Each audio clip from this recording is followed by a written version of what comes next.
Hello guys, you all are welcome to my YouTube channel. ඉතින් ඔයාලා අද එකතු වෙලා ඉන්නේ මගේ පළවෙනි travel vlog එකත් එක්ක.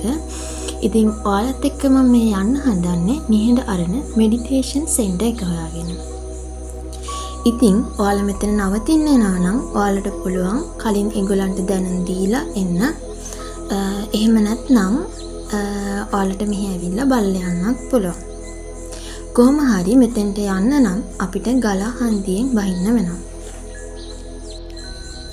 ඉතින් ඔයා එන්නේ පේරාදෙණිය හරහා නුවරට යන බස් එකේ නම් ඔයාට ගලා හන්දියෙන් බැහැ ගන්න පුළුවන්. එහෙම නැත්නම් නුවරට ඇවිත් ඔයා එනවා නම් පිළිමතලාව කඩුගන්නාව වගේ බස් එකක් ආවොත් ඔයාට ගලා හන්දියෙන් බැහැ ගන්න පුළුවන් වෙනවා. ඉතින් දුර පළාත්වල ඉඳන් මෙතනට එන අය සාමාන්‍යයෙන් පික්නික් එකක් හරි ත්‍රිවිලයක් හරි කෙලින්ම දාගෙන යනවා. එහෙම නැත්නම් ඔයාට මං වගේ බස් එකක යන්නත් පුළුවන්.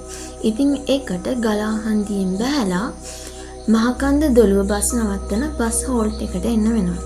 ඉතින් එතනින් ඔයා ගන්න ඕනේ අනිවාර්යයෙන්ම දොළුව බස් එකක්.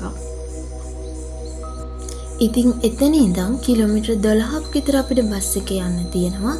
ඉතින් මතක ඇතුව බස් එකේ කන්ඩක්ටර්ට කියන්න නිහඬ අරණ ගාවින් බස්සන්න කියලා. මොකද මට මෙතන ඉඳන් Google Map එකේ පෙන්නපු පාර නිවැරදි වුණේ නැහැ.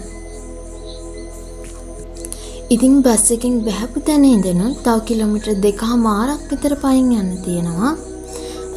ඒකත් ඕනනම් ත්‍රිවිල් එක හරි නැත්නම් ওই වීඩියෝ ක්ලිප් ටිකේ වගේ පරිසරයක පයින් යන්නත් පුළුවන්. ඉතින් අතුරුපාර දිගේ දිගටම යන්න තියෙන්නේ. හැරෙන්න ඕන තැන්වල පොඩි බෝඩ් එකක් ගහලා තියෙනවා නිහඬ අරණ කියලා. ඉතින් thank you for watching my video. ඉතින් මම හැමෝටම ආරාධනා කරනවා මෙතෙන්ට ගිහිල්ලා ඒක නරඹන්න කියලා.